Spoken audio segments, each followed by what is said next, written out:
More on the cybersecurity issues. I'm joined by Robert Siciliano in Boston, Massachusetts. He is a security expert for Hotspot Shield, a malware protection software from McAfee, one of the largest security technology companies.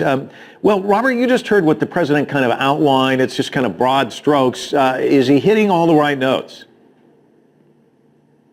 You know, we've heard this before, and it's necessary. The attacks that have occurred over the past few years are simply getting a lot worse. And as a result, if the government doesn't step in and require corporations to up the ante to include significant budgets for information technology for security, then it's going to keep getting worse.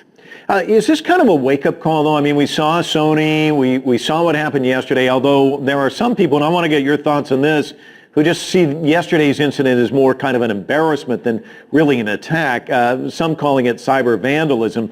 But is this kind of a wake-up call? Do you think that people are getting more serious about this issue now?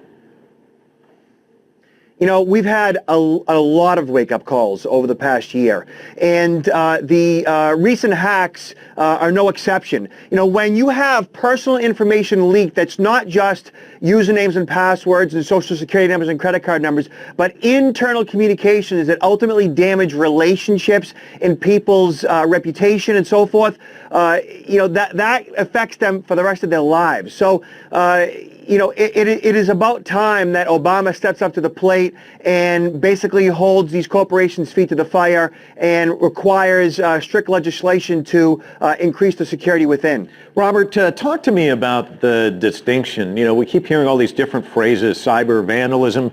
We had somebody on our broadcast calling some of this stuff cyber graffiti, if you will, cyber terrorism. I guess there are different gradations. How do you break it down?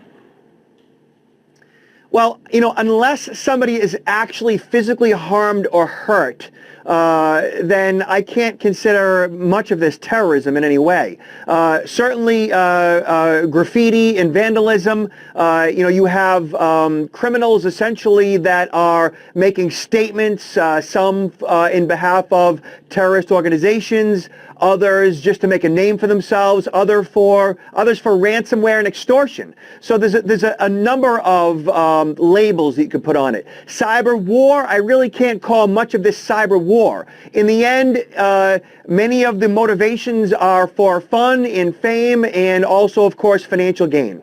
Why do you think it took CentCom so long to pull the messages down yesterday? I mean, it was compromised for what some consider a certain amount of time, about at least a half hour or so. Yeah, you know, it's also getting through to organizations like YouTube, which is Google, and Twitter. You know, these companies are fielding a tremendous amount of calls and emails on a daily basis. My guess is that I mean, under an hour, I think is pretty effective. I mean, try you yourself or anyone that you know to try to get in touch with Google or Twitter and get anything done in under a week, for that matter. So you're making a good point. You know. Yeah. Well, let me ask you this. You've been at this for a while. Have you seen a market change over time in terms of sophistication, in terms of types of attacks, vandalism that's going on? I mean, how has the landscape changed since when you first entered this business to where we are today?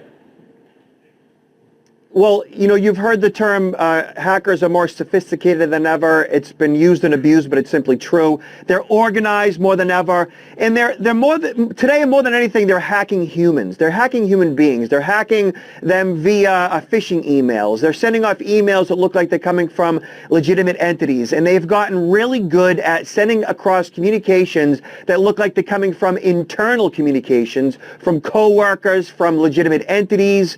You know, gone are the days of scammer grammar. Today's phishing emails are just so sophisticated that, you know, pretty much anybody can get caught. You know, rarely, if ever, am I clicking links in the body of emails. Rarely am I, you know, if ever, responding with personal information. And it's the same with everybody. You know, you have to be very diligent today because hackers, criminals are as diligent. You have to update your antivirus, anti-spyware, anti-phishing, our firewall. You have to have a a virtual private network installed to protect all your wireless networks. One of my clients, Hotspot Shield, of course, that's an option. So, today is one of those, days where with Obama, talking about cybersecurity and governments being hacked, consumers need to pay attention and take control of their own personal security. Well, Robert, it's an issue that's certainly not going to go away. I'm sure we're going to see more of you as the days and weeks progress. Thanks so much for joining us from Boston. Appreciate it.